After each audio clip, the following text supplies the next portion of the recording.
Akfa Holding kompaniyasining rivojlanish yo'li davomida savdodan eng zamonaviy va innovatsion sanoat, qurilish, maishiy texnika mahsulotlarini ishlab chiqaruvchi, maktabgacha, maktab va oliy ta'lim, sog'liqni saqlash, arxitektura, dizayn, bunyodkorlik, turizm xizmatlarini ko'rsatuvchi yirik holdingga aylandi.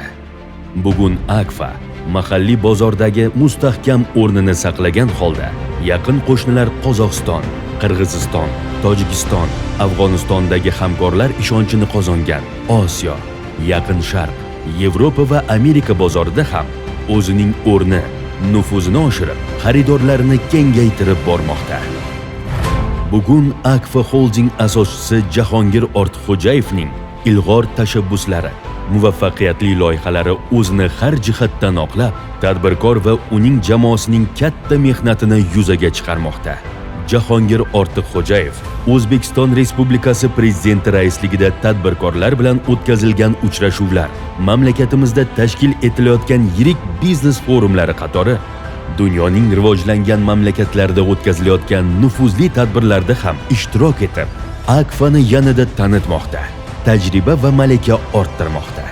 Yaqinda Jahongir Ortiqxo'jayev 200 dan ortiq tadbirkorlar ishtirokida tashkil etilgan O'zbekiston Korporativ sport assotsiatsiyasi raisining o'rinbosari etib saylandi. Jahongir Ortiqxo'jayev boshchiligidagi Akfa jamoasi yil sayin o'sib, yuksalib, loyihalar, mahsulot va xizmatlar bilan qamrov doirasini yanada kengaytirish borasidagi ishlarini davom ettirmoqda. Kompaniyamizning Akfa, Imzo, Benkam, Artel, Akfa Build kabi qator brendlari dunyo bozoridagi o'rnini tobora mustahkamladi. Xorijiy va mahalliy hamkorlarimiz ortdi. Bizga yuqori ishonch va xayrixohlik bilan munosabatda bo'luvchi yuridik va jismoniy shaxslar ko'paydi. Akfa Aluminium katta to'rtlikka kiruvchi KPMG o'tkazgan xalqaro auditda qator yillardan buyon ijobiy xulosa olmoqda. Akfa Aluminium MCJ birinchi marta jahonning yetakchi agentliklaridan biri bo'lgan S&P Global xalqaro reyting kompaniyasidan barqaror prognozi bilan uzoq muddatli B+ kredit reytingini va barqaror prognozi bilan qisqa muddatli B kredit reytingini oldi. Bu esa investorlar va kompaniyamiz bilan hamkorlik qilishni istaganlar uchun moliyaviy barqarorlik kafolatidir. Bundan bir yil avval Akfa Holding asoschisi Jahongir Ortiqxo'jayev kompaniya O'zbekiston investitsion bozorida yangi loyiha Way2 ishga tushirilishi haqida e'lon qildi. Yurtimiz va xorijning tadbirkor hamda investorlari uchun Way2 taqdimoti o'tkazildi. Oksford universitetining Islomiy tadqiqotlar markazi hamda Madina Islom universiteti olimlari Way2 islom moliyasi tartib-qoidalarga muvofiq ekanligi haqida xulosa berdi va 2024-yilning 17-avgustida Way2 kompaniyasining birinchi investitsiya to'plami sotuviga bag'ishlangan tadbir bo'lib o'tdi. O'tgan fursat davomida aksiyalarning 3 ta paketi sotuvga chiqarildi hamda Akfa kompaniyasining ulushdori bo'lishni istaganlar o'z sarmoyalarini kiritishdi. Kompaniyamiz mahsulotlari eksport qilinayotgan davlatlar 30 dan ortdi. Eksport hajmi 40% ga ko'paydi. Kompaniyamiz ishlab chiqarish majmualari ISO sertifikatlarini yengilab, unga qo'shimcha yanada yuqori e'tirof va ishonchni kafolatlovchi Mana Hardy, AFT Rosenheim, ASSA hamda FGIA sertifikatlariga ega bo'ldi. Benkam dunyoda alyuminiy sohasida eng nufuzli tashkilot bo'lgan The Aluminium Association a'zosiga aylandi. AQShda o'zining rasmiy vakolatxonasini ochdi. Avtomobil sanoati, quyosh energetikasi uchun ishlab chiqarilayotgan mahsulotlar assortimentini kengaytirdi. Yashil texnologiyalarni joriy qilishda davom etmoqda. Korxonada yillik mahsulot ishlab chiqarish hajmi 10% ga oshdi. Tarixda birinchi marta Akfa alyuminiy butlovchi qismlarini Malayziyaga eksport qilish bo'yicha kelishuvga erishildi. Akfa Group Fors ko'rfazi bozoriga kirib bordi. Qatarga PVH profillarning birinchi partiyasi jo'natildi. Bu esa Birlashgan Arab Amirliklari, Ummon va Saudiya Arabistoni kabi mintaqaning boshqa davlatlari bozorlariga ham chiqishga imkoniyat yaratadi. Artel mahalliy bozordagi yetakchiligini saqlab qolgan holda xorijda ham o'z zavodlarini ochishga erishdi. Qozog'istonda Artel bilan hamkorlikda elektrotexnika mahsulotlarini ishlab chiqarishga ixtisoslashgan Silk Road Electronics zavodi ishga tushirildi. Shuningdek, Buxoroda ham zamonaviy texnologiyalar asosida sifatli elektrotexnikalarni tayyorlovchi Bukhara Next Generation zavodi foydalanishga topshirildi. Zavod yiliga 2.850.000 dona maishiy texnika mahsulotlarini ishlab chiqarish quvvatiga ega. Muzlatgich, konditsioner, televizor, changyutgich, sovutgich va boshqa 13 turdagi maishiy texnika mahsulotlarining yangi va yanada innovatsion turlari ishlab chiqarilib, xaridorlarga taqdim etilmoqda. Artel mahsulotlarining eksport geografiyasi kengaydi. Isroil, Bosniya va Gersegovina, Pridnestrovye, Moldaviya bozorlariga ham Artelning elektrotexnika tovarlari kirib bordi. Hozirda esa Marokash, Eron, Iroq, Vengriya, Shimoliy Makedoniya, Kosovo, Albaniya va Ispaniya davlatlariga eksport bo'yicha muzokaralar olib borilmoqda. Artel Turkiyaning sovutgich texnologiyalari bo'yicha yetakchi kompaniyasi hisoblangan Klimasan bilan strategik hamkorlik memorandumini imzoladi. Artel kompaniyasining muzlatgich, suv isitgich, konditsioner va televizor kabi maishiy texnikalari Yevropa Ittifoqi direktivasiga muvofiq xalqaro sinovlardan muvaffaqiyatli o'tdi. Qozog'istonning Olmaota shahrida o'tkazilgan HR Brand Central Asia 6 xalqaro konferensiyasida inson resurslarini boshqarish sohasida nufuzli mukofotga sazovor bo'ldi. Imzo fabrikasi ham zamonaviy, ishonchli va sifatli deraza rom tizimlari hamda oynalar ishlab chiqaruvchi sifatidagi yuqori darajasini saqlagan holda xalqaro hamkorlik aloqalarini kengaytirmoqda. Zavoddagi qator texnologik liniyalar yangilandi. Yangi turdagi loft eshiklari, termo 85 eshik va derazalari, harakatlanuvchi tizimga o'rnatiluvchi moskit torlar ishlab chiqarilishi yo'lga qo'yildi. Eksportyor davlatlari qatoriga Rossiya va Afg'oniston ham qo'shildi. Markaziy Osiyoda investitsiya miqdori 50.000 AQSh dollaridan yuqori bo'lgan savdo franshizasi deb topildi. Texnopark hududidagi ishlab chiqarish majmualari ham yangi loyiha va mahsulotlari eksport hajmining o'sishi kabi ijobiy natijalarga erishmoqda. 2024-yilda Texnoparkda konteyner terminali, golf kartlar, issiqlik nasoslari va maktab mebellarini ishlab chiqarishga ixtisoslashgan yangi liniyalar o'rnatildi va ularda tayyorlanayotgan mahsulotlarning har biri mijozlar tomonidan qiziqish va mamnuniyat bilan qabul qilindi. Texnopark hududida ishlab chiqarilayotgan mahsulotlarning qariyb 40% eksportga chiqarildi. Gaz qozonlari, pir sendvich panellari, gaz hisoblash uskunalari, panel radiatorlari, HPL panellari, liftlar va eskalatorlar dunyoning 25 davlatiga eksport qilinmoqda. Xalqaro ko'rgazmalar holdingimiz taqdimlarini jahonda yanada ko'proq ma'lum va mashhur qilishga xizmat qildi. Big Five Global, Kazbuild, Eurasia, Window and Door Fair, Aquaterm Tashkent, Aquaterm Moscow, Baku Build, Aluminium USA, Uzbuild, Power Expo Almaty, Aluminium China, Solar Power International, Innaprom kabi 30 ga yaqin xalqaro ko'rgazmalarda kompaniyamizning Akfa, Akfabuild, Imzo, Bencam, Artel, Royal, Austin, Shivaki, Avalon, Engelberg, Leaderline brendlari ostidagi mahsulotlarga qiziqish katta bo'ldi va ushbu ko'rgazmalarning ko'pchiligida Akfa stendi eng yaxshi deb topildi. Akfa Medline universitet klinikasi faoliyatining samarasi o'laroq avval xorijdan shifo va davo izlaganlarning aksariyati aynan shu yerda sog'lig'ini tiklamoqda. Klinikaga yil sayin Qozog'iston, Tojikiston, Turkmaniston, Qirg'iziston kabi qo'shni davlatlardan keluvchi bemorlar soni ortmoqda. Shu talab sabab 2024-yilda Qozog'iston, Tojikiston, Turkmaniston va Qirg'izistonda Akfa Medline universitet klinikasining vakolatxonalari hamda Afg'oniston bilan chegara hudud Termiz shahrida universitet filiali ochildi. Tug'ma yurak nuqsonlari bilan tug'ilgan bolajonlar qatori urologik kasalliklar bilan xastalangan kichkintoylarga bepul jarrohlik amaliyotlari o'tkazildi. Oftalmologiya va to'g'ri ichak saratonini davolash bo'yicha bepul operatsiyalar amalga oshirildi. Tor mutaxassislar ishtirokida Toshkent shahri poliklinikalari va yurtimizning qator hududlarida bepul tibbiy ko'rik va maslahatlar tashkil etildi. Akfa Medline universitet klinikasi Yevropa sifat tadqiqotlari jamiyatining xalqaro konferensiyasi e'tirofiga sazovor bo'ldi. Yil brendi deb topilishi qatori O'zbekiston Respublikasining tibbiy turizm uyushmasi tomonidan eng yaxshi xizmat ko'rsatuvchi sifatida taqdirlandi.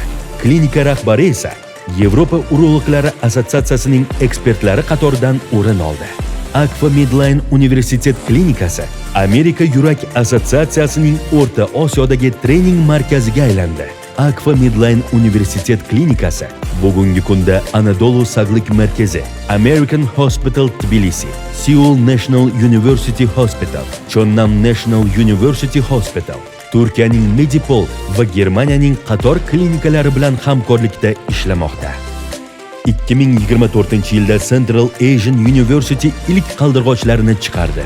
Ushbu bitiruvchilar bugun biznes va tadbirkorlikni rivojlantirish, IT, xorijiy tillar va boshqa sohalarda universitet salohiyatini ko'rsatib, yana ko'plab yoshlarning Central Asian University'ga o'qishga kirishga bo'lgan qiziqishini oshirmoqda.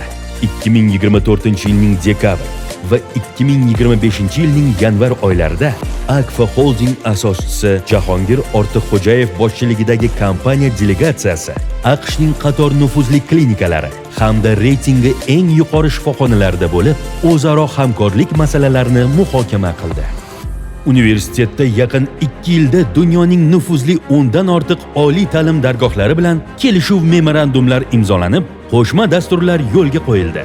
Central Asian University moliyaviy va korporativ maslahat xizmatlarini ko'rsatuvchi jahondagi yetakchi kompaniya Sinigori Consulting bilan shartnoma imzoladi. Polo federatsiyasi bilan hamkorlikda O'zbekistonda birinchi polo klubini tashkil etdi.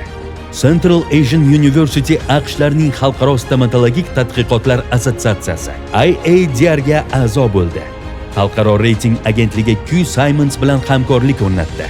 Nufuzli xalqaro AD Scientific Index World 2025 reytingida O'zbekistonning yosh universitetlari orasida birinchi o'rinni egalladi. Universitet talabalari yurtimizda va xorijda tashkil etilgan xalqaro olimpiadalar va hakatonlarda g'oliblikni qo'lga kiritib, ularning ilmiy, innovatsion loyihalari jahon jamoatchiligi e'tiboriga tushdi. Universitet rahbariyati tashabbusi bilan Margulan Sesimbay, Muhammad Yunus, May Musk, Joe Mellon, Maryam Uzerli, Mark Barton, Jordan Peterson, Robert Kiyosaki, Jimmy Wales, Zak Kass, Steve Wozniak kabi dunyoning eng mashhur motivatorlari, tadbirkorlari va boshqa taniqli shaxslar ishtirokida motivatsion uchrashuvlar tashkil etildi. Hozirda Central Asian University hududida 1000 kishilik konferensiya zali, 400 o'rinlik gospital, 1000 o'rinlik kongress hol, kutubxona, 4 ta 250 o'rinli ma'ruzalar zali, talabalar uyi, stomatologiya o'quv markazi, tibbiyot yo'nalishidagi ta'lim uchun o'quv markazi va laboratoriyalar, yashil hududlar, kafe va restoranlar qurilishi amalga oshirilayotgan bo'lib, ushbu bino va inshootlar 2025-yilda ishga tushirilishi rejalashtirilgan. KX majmuasi ham nufuzli, keng qamrovli tadbirlar o'tkaziluvchi maskanga aylandi. Unda Central Asian University bilan hamkorlikda dolzarb mavzularda dunyoga mashhur shaxslar bilan uchrashuvlar, shuningdek xalqaro darajadagi ko'rgazmalar va biznes forumlar tashkil etilmoqda. Yurtimizdagi yirik va nufuzli qurilish loyihalari qurilish pudrat tashkilotchilari orasida eng yuqori A reytingiga ega Discovery Invest tomonidan ham O'zbekistonda, ham xorijda qisqa muddatlarda zamonaviy standartlar asosida katta loyihalar qurib, foydalanishga topshirilayotganligini alohida e'tirof etish joiz. Jizzax viloyatining Zomin tumanida sil va o'pkaning nospetsifik kasalliklariga tashxis qo'yish, ularning oldini olish va davolash o'quv simulyatsiya markazining konferensiya zali, zamonaviy o'quv va laboratoriya xonalarini o'z ichiga olgan asosiy binosi, qabullar uyi hududida 96 o'rinli barcha qulayliklarga ega mehmonxona majmuasi, Qirg'izistonning Issiqko'l shahridagi Dilorom pansionatida hostel, restoran va boshqa binolarni o'z ichiga olgan majmua, Surxondaryo viloyatining Termiz tumanida xalqaro savdo markazi hamda turistik salohiyati yuqori bo'lgan Xiva shahrida yangi mehmonxona majmuasi va restoran, Onkologiya tibbiyot markazi, O'zbekiston Respublikasi Sport vazirligi suv sporti turlari bo'yicha Respublika oliy sport mahorat maktabi, Toshkent viloyatining Zangiota tumanidagi Milliy gvardiya harbiy texnika institutining o'quv binosi va sport zali rekonstruksiya qilinib, qo'shimcha 2 qavatli sport majmuasi barpo etildi. Jamoaning Turkiya Respublikasi Xatay viloyati Arsus tumanida barpo etgan 133 ta turar joylardan iborat majmuasi qardosh turk xalqi tomonidan mamnuniyat bilan qabul qilindi. Ayni kunlarda ham Discovery Invest Toshkent viloyatida 21 gektar hududida mehmonxonalar, kottejlar, ko'p xonadonli turar joylar, madaniy sog'lomlashtirish, savdo ko'ngilochar, umumiy ovqatlanish va turistik ahamiyatga ega bo'lgan boshqa binolardan iborat bo'lgan Chorvoq darvozasi majmuasini qurmoqda va uning birinchi bosqichi foydalanishga topshirildi. Shuningdek, Zangiota tumanida Tashkent Pharma Park innovatsion ilmiy ishlab chiqarish farmatsevtika klasterini, yangi Toshkent hududida ham bir necha yirik loyihalar, xususan O'zbekiston Milliy kutubxonasining yangi binosini barpo etmoqda. Har bir loyihaga yuksak talablar, zamonaviy me'moriy yechimlar asosida yondashildi. 2024-yilda O'zbekiston va Afg'oniston chegarasida Aeroton Free Zone ham mintaqaviy, ham xalqaro savdoni rivojlantirishga muhim hissa qo'shmoqda. Mehmonxona, zamonaviy tibbiyot klinikasi, biznes maktabi, logistika markazi va omborxonalar, yuk mashinalari uchun avtoturargoh, savdo, ishlab chiqarish binolari va restoranlarni o'z ichiga qamrab olgan Termiz xalqaro savdo markazida bugungi kunda 1000 ga yaqin mahalliy va 80 ga yaqin afg'on fuqarolari ish bilan ta'minlandi. Yana bir muhim loyiha turkiyalik ishbilarmonlar bilan birgalikda amalga oshirilayotgan O'stim O'zbek-Turk sanoat klasteridir. Toshkent viloyatida tashkil etilayotgan ushbu sanoat klasteri sarmoyadorlarga ularning talablari asosidagi obyektlarni qurish, saqlash va boshqarish vazifalarini bajaradi. Bu bilan zamonaviy ishlab chiqarishlar yanada ko'payishi hamda kengayishi, ilmiy tadqiqot faoliyati rivojlanishi, elektron tijorat, eksport-import operatsiyalari jadallashishiga muhim hissa qo'shadi. 2024-yilda Yashnobod tumanida Alfraganus savdo ko'ngilochar majmuasi ish boshladi. Uning 35,000 kvadrat metr hududidan nufuzli brendlarning 270 ga yaqin do'konlari qatori Media Park, Atlas Mebel, kafe-restoranlar hamda bolalar maydonchalari o'rin olgan. Kompaniyamizning restoranlar tarmog'ini kengaytirish va iste'molchilarga ta'bi va xohishiga ko'ra turli taomlar taqdim etish yo'nalishidagi ishlari natijasida Shale va Burak restoranlari ochildi. 2024-yilning muvaffaqiyatli loyihalaridan biri Creamniva va Milana muzqaymoqlari hamda Costa Coffee'ning rasmiy dilerligi bo'ldi. Madaniy ko'ngilochar maskanlarni kengaytirish borasidagi sa'y-harakatlar samarasi o'laroq 2025-yilning may oyida Toshkentda Markaziy Osiyodagi birinchi tematik safari bog'i Magic Safari ochildi. 20 gektardan ziyod xushmanzara bog', 10 dan ortiq tematik hududlarga bo'lingan bo'lib, ularning har biri tashrifchilarga o'ziga xos taassurot bag'ishlaydi. Hozirda Akfa Holding jamoasi yana qator va bir-birini takrorlamas qurilish loyihalari ustida ishlamoqda. Xususan, Central Asian University'ga tutash hududda har biri alohida mehmonlarga xizmat ko'rsatuvchi o'ziga xos kapsulali mehmonxona hamda restoran qurilmoqda. Undan 2, 3 va 4 kishilik 197 ta kapsula o'rin oladi va bu bilan hozircha yurtimizda analogi bo'lmagan noyob inshoot foydalanishga topshiriladi. Ayni kunda Alfraganus hududida dunyoga mashhur bo'lgan mehmonxonalarning yurtimizdagi tarmog'ini qurish bo'yicha ish olib borilmoqda. Ularning har birida 200 dan ortiq xonalar o'rin olgan. Hyatt Place, Hilton Garden, Fairfield, Ibis, Holiday Inn Express, Wyndham Garden nomlari bilan turistlarga yaxshi tanish bo'lgan mehmonxonalar 2026-yilda foydalanishga topshirilishi rejalashtirilgan. Ibis mehmonxonalar tarmog'ining yana bir inshooti Tashkent Indexga tutash hududda barpo etilmoqda. 120 xonali va mehmonlar ehtiyojidagi sharoit va qulayliklar yaratilayotgan ushbu obyekt 2025-yilda ishga tushirilishi mo'ljallangan.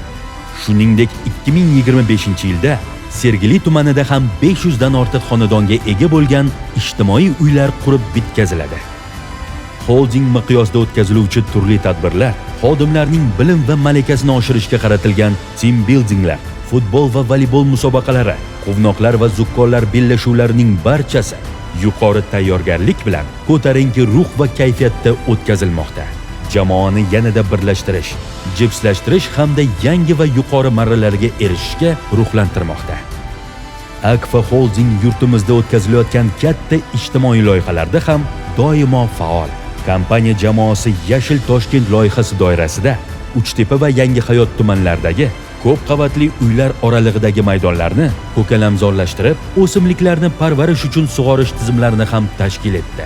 Toshkent shahridagi 159-umumta'lim maktabining kimyo xonasi va laboratoriyasini to'liq ta'mirlab, zarur jihozlar ta'minoti amalga oshirildi. Har yili xodimlar bilan ochiq muloqotlar o'tkazib, ularning turli murojaatlari ko'rib chiqilib, ijtimoiy yordam ko'rsatilmoqda. Kompaniyamiz yurtimiz miqyosida o'tkaziladigan marafonlari va tadbirlarda ham faol ishtirok etib kelmoqda. 2024-yilning dekabr oyida Akfa Holding asoschisi, Paxtakor futbol klubi raisi Jahongir Ortiqxo'jayev ishtirokida klubni rivojlantirishga bag'ishlangan matbuot anjumani o'tkazildi. Unda portugaliyalik mutaxassis Pedro Moreira Maksim Shatskix o'rniga Paxtakor futbol klubiga yangi bosh murabbiy bo'lganligi, shuningdek, Paxtakor stadionini rekonstruksiya qilish boshlanishi va u FIFA standartlariga muvofiqlashtirilishi ma'lum qilindi. Akfa Holding 2025-yilda ham barqaror rivojlanish strategiyasiga sodiq qolgan holda yangi istiqbolli loyihalari, mahsulot va xizmatlari bilan o'z yo'nalishida eng faol, ilg'or va yetakchi maqomini saqlash hamda rivojlantirish yo'nalishida ish olib boradi.